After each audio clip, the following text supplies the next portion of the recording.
East Coca. In my beginning is my end. In succession, houses rise and fall, crumble or extended, are removed, destroyed, restored, or in their place is an open field or a factory or a bypass.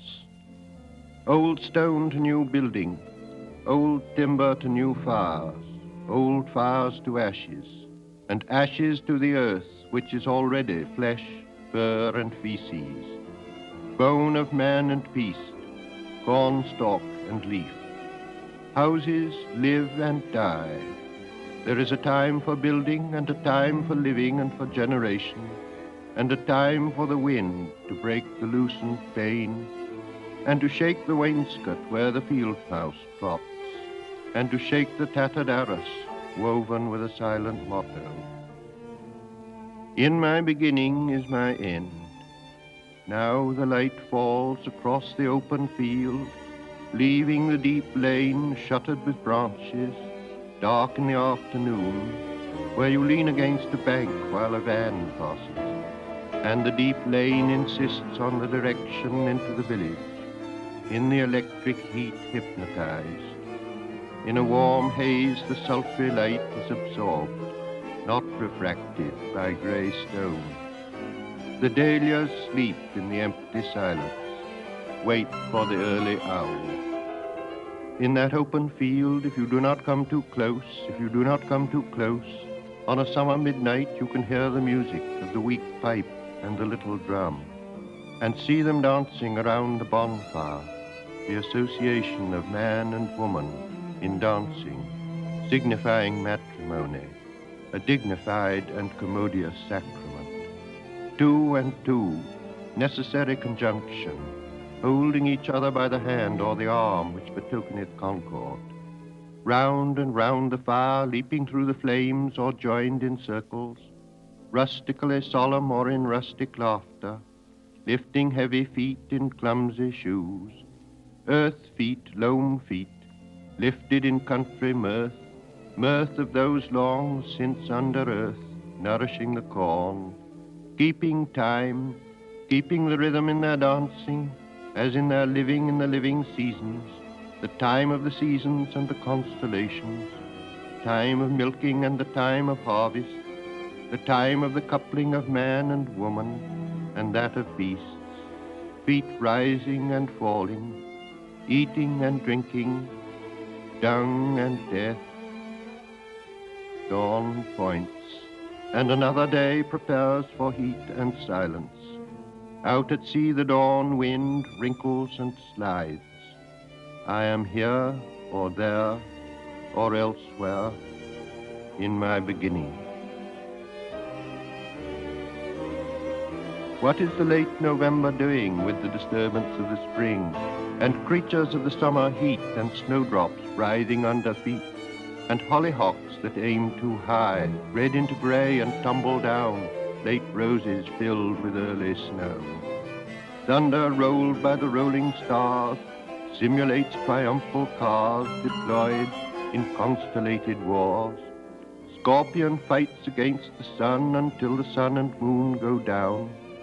Comets weep and Leonids fly, hunt the heavens and the plains, whirled in a vortex that shall bring the world to that destructive fire which burns before the ice cap rains.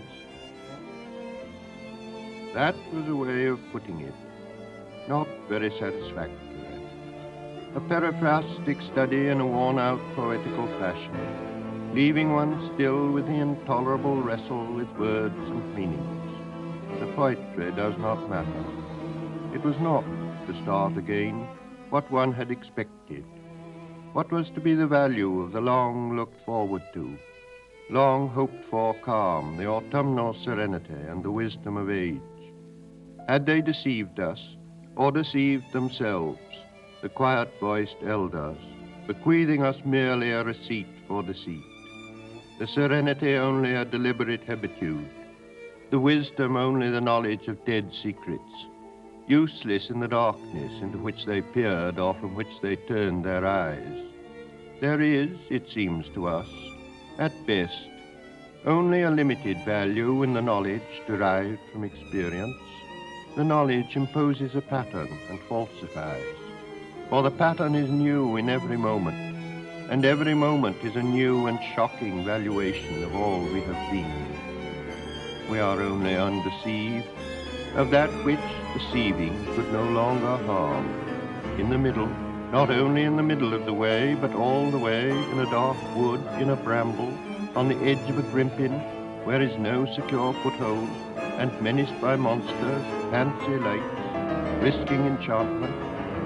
Do not let me hear of the wisdom of old men, but rather of their folly, their fear and frenzy, their fear of possession, of belonging to another or to others or to God.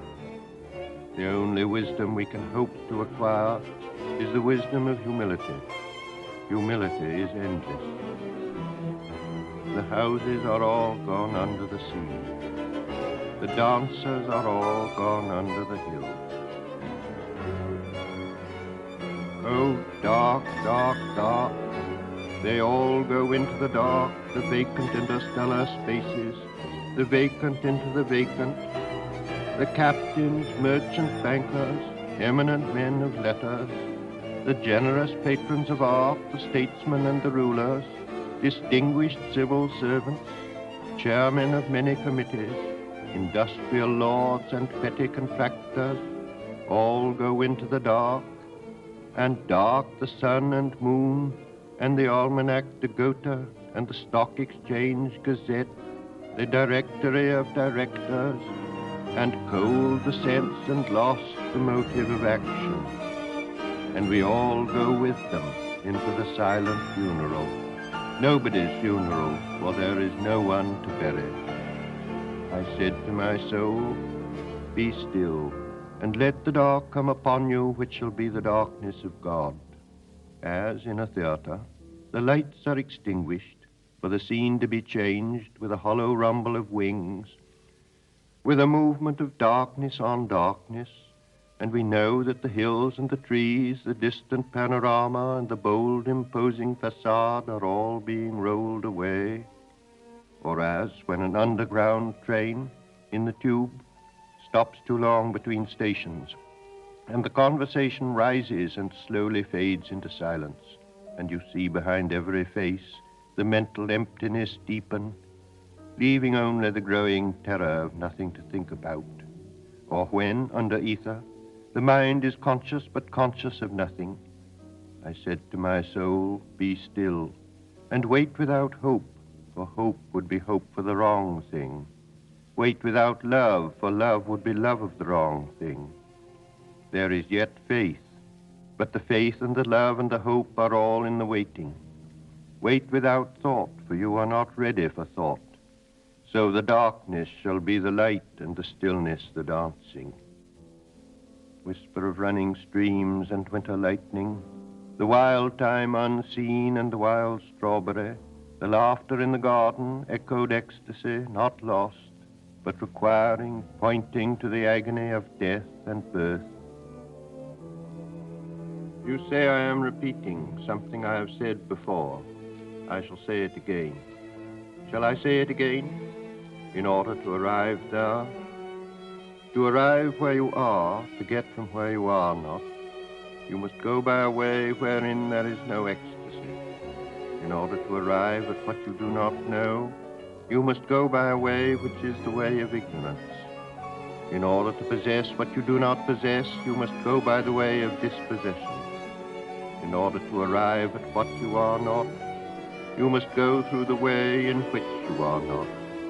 And what you do not know is the only thing you know, and what you own is what you do not own, and where you are is where you are not.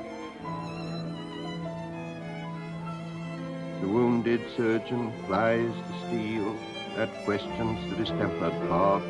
Beneath the bleeding hands we feel the sharp compassion of the healer's art, resolving the enigma of the fever chart. Our only health is a disease if we obey the dying nurse, whose constant care is not to please, but to remind of our and Adam's curse, and that to be restored our sickness must grow worse. The whole earth is is our hospital, endowed by the ruined millionaire, wherein, if we do well, we shall die of the absolute paternal care that will not leave us, but prevents us everywhere. The chill ascends from feet to knees, the fever sings in mental wires. If to be warm, then I must freeze and quake in frigid purgatorial fires, of which the flame is roses and the smoke is briars.